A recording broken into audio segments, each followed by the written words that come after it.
terhadap semua yang berkaitan dengan kasus ini. Jelas Kejaksaan Agung pasti profesional dan terbuka. Menteri Johnny Plate tersangka korupsi dengan dugaan nilai kerugian negara mencapai 8 triliun.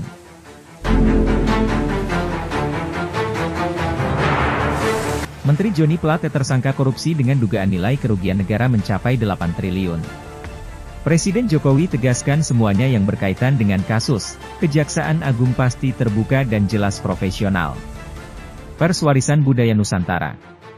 Menteri Komunikasi dan Informatika Menkominfo Johnny Plate ditetapkan sebagai tersangka oleh Kejaksaan Agung Republik Indonesia.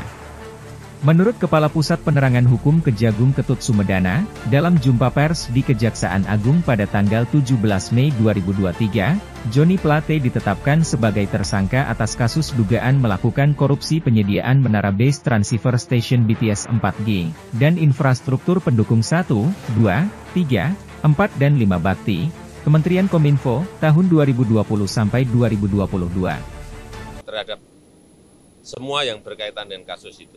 Jelas Kejaksaan Agung pasti profesional dan terbuka. PLT-nya Pak Menko Polhukam. Kejaksaan Agung akan terbuka dan saya yakin bekerja profesional. Untuk kasus yang sama, Kejagung juga menetapkan tersangka Direktur Utama Bakti Kominfo, Anang Ahmad Latif. Berikutnya, Account Director of Integrated Account Departemen PT Huawei Tech Investment, Mukti Ali, Komisaris PT Solitech Media Sinergi, Irwan Hermawan, Direktur Utama PT Mora Telematika Indonesia, Galubang Menak, serta tenaga ahli Human Development Universitas Indonesia tahun 2020, Yohan Suryanto. Mereka ditetapkan sebagai tersangka bersama Menteri Kominfo karena secara bersama-sama diduga melakukan tindakan melawan hukum yang dilakukan untuk menguntungkan pihak tertentu.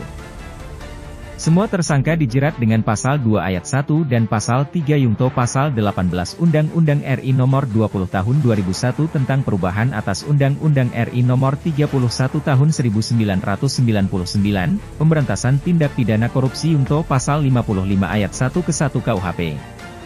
Pers Warisan Budaya Nusantara.